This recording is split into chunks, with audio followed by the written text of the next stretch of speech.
And again. That's one more step back again. Yeah. It's trying to break a habit. How many years have you 14. played squash? Exactly. It's that habit of like setting the base and hitting like this. We've got an extra step and then play. We did a session ages ago, and I haven't seen you play since then. So the intro to Padel session. Yeah, the intro to Padel months and months ago, and so it's quite nice to get back on court. And I suppose my first question is how's your Padel going, and what, like, are there any struggles at the moment? Is there anything that you want to improve? Generally, I feel like any paddle shot that is not like that I can't improvise from squash is very hard for me. Like the overhead is a bit too, like I get one really well and then the other one goes straight into the back glass. Yeah. And I feel like that's the case with most of the shots because sometimes muscle memory just takes over and I go for a full swing or like big preparation. Yeah. And then it turns into squash in a paddle court more than paddle. Yeah. So that's my main concern. I'm playing flat.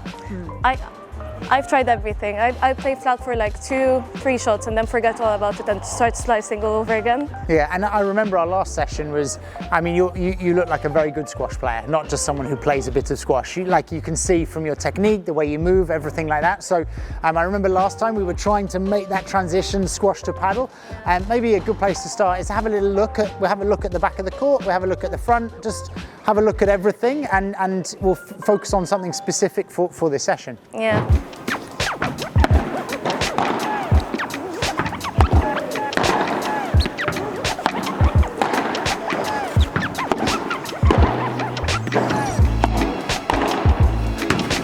So if I was going to talk about a typical squash player, right? So if you want to just come this side for me. If I was going to talk about typical squash player, I'd say first, they never use their left hand. And here these with forehands, but it's the same on the backhand where you cross.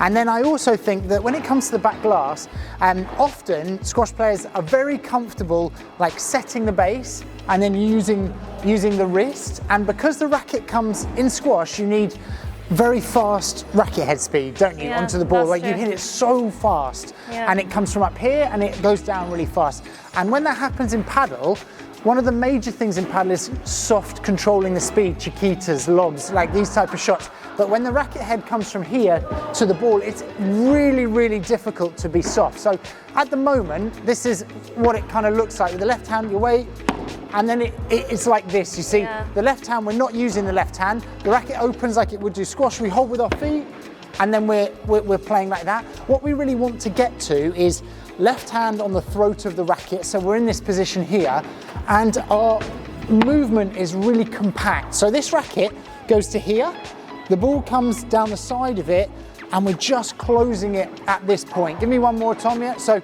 in this position here, you can see that the distance from my racket is from here to here. It's not from up like to swing down, and it's the little steps around it that we're looking for. So let's give that a go and see. Let's aim for Tom's shoes. Okay. So just nice and soft down to his feet. Yeah. So short with the racket take back, even softer if we can. So there, and one more step back behind that ball. Good. I'm just gonna, can you chuck me a ball, Tom? Yeah. I'm just gonna do a little exercise for you. So stay in that position there. I'm gonna throw it, and I want you to get behind it to softly into my hands. Yeah, so go, behind. Can you see there how you just waited a bit? Yeah, let's make room for it rather than going behind it. Exactly, let's get right behind it. Back. Good. I would prefer you to be reaching in front. So behind. Yes, there we go. And softly into my hands. Good. Now really get back. Good, and I'm going to get you to start a bit, challenge you a bit more. So start there, and I'm just going to throw past you. So let's go right behind that ball. Good, maybe not so far, like on the line, on the service line. There we go. Stay behind. Good. Racket take back. Good, really concentrate for you. Get little steps behind that ball. Good. Good, and now what's nice is that we're keeping that racket, it's here compact, to here, so yeah, compact. There's no big swing, and it's all little steps behind that ball. Yeah. So little steps and forward with it. Good. Racket. Good. See if you can drop it down so it bounces before his feet. Okay. Like really soft looping ball there. Back, back, back. Oh, tough feed there. Little soft down to in front of his feet. There we go, this is the one. Good, even softer and loopier. That's the one, that's perfect. I often say, imagine there's like, you've got a niece or a nephew or a little 5-year-old kid that's the other side of the net and you've got to hit it into their hands without hitting them hard. Yeah, so just really softly into that space. Yeah, good. Back, back, back, back.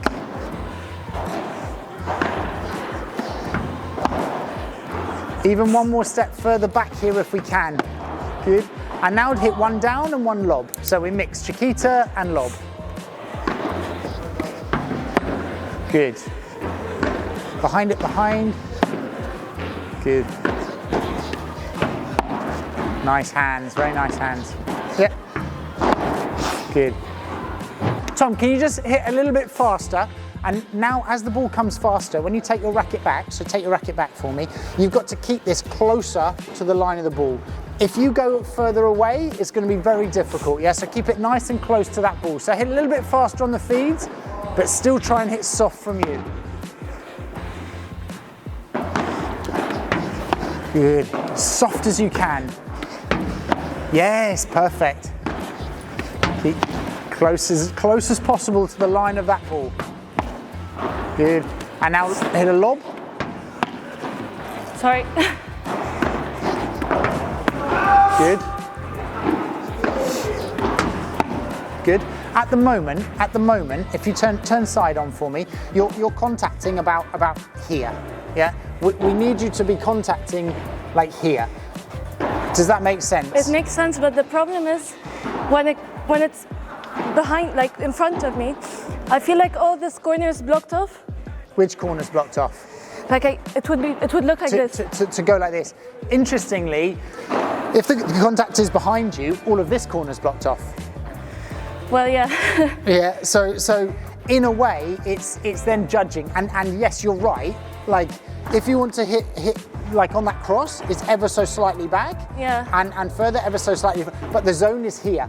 Yeah. As opposed to the zone being back here. Yeah, okay. So it's better to almost to be here and reaching slightly rather than to be back here. Because if I was playing against you and I see you contact back here, as down the line, I know it's impossible for you to go down that line. So I will start creeping across to the middle and covering that middle, and then we're blocking those angles. So let's try, really exaggerate in front if we can. Yeah? Yeah, okay.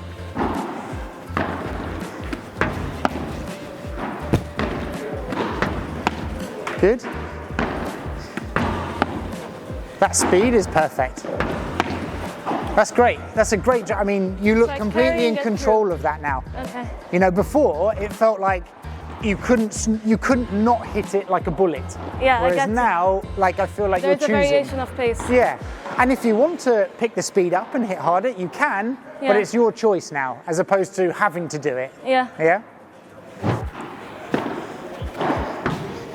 Good.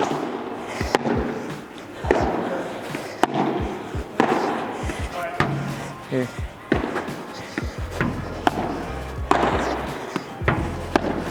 Your squash is obviously a lot better than my squash. In squash, do you do the split step? I'm usually type of a big lunge type of person. Yeah. But if I'm tight around the back, yeah. So because the difficulty in squash, it's not you're not from an oncoming ball, so you're not always watching the contact necessarily, are you? So what's happening here, I feel, is that you're finishing one shot and hitting, and then because there's not a reaction when he's hitting his ball, you're then later on the next one. Yeah, I guess. You see, and I feel like you're just playing catch up a little bit. Yeah. So you almost, I'll just demo quickly so we're in this position here, we're aiming for his toes if we can. Yeah, and then split step when he contacts. Yeah. Now look how soft I'm playing there to play into his toes. He's got no speed, and if I want to speed it, I can speed it up myself. Yeah. But I can dictate from the back by hitting soft. So what we want is like a split on his contact, so just a tiny bounce. Go on, Tommy, a tiny bounce in here, and it's light, really light on our toes. We're not setting a base. We're just light on our toes, dropping that just in front of his feet, And now you can see, like, he's not being nicer to me. I'm making him do that because I'm making his contact so low. Yeah. Yeah? So the start position, every Start shot. position, little bounce on toes and keep it really light on the toes, and let's get right down to his toes with the shots. Good. That was a nice volley there from Tom. Yeah. Back behind it, one more step back. There we go. And take that speed off.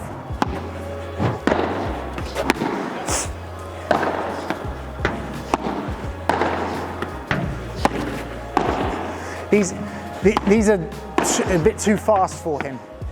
He's loving these. Yeah. Because you're hitting it his chest height and it's fast. coming on his racket. And fast. Yeah, okay. You've really, like, when we were doing it before when he was feeding, you were taking that speed off. But now you're hitting one fast. Because they're coming consistently. Yeah, and it's getting faster and faster and faster, and you're hitting faster and faster, and then it's getting difficult to control. Okay. So really take that speed off.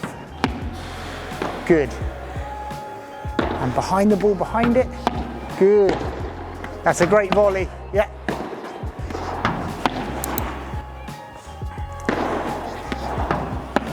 Lovely, very nice.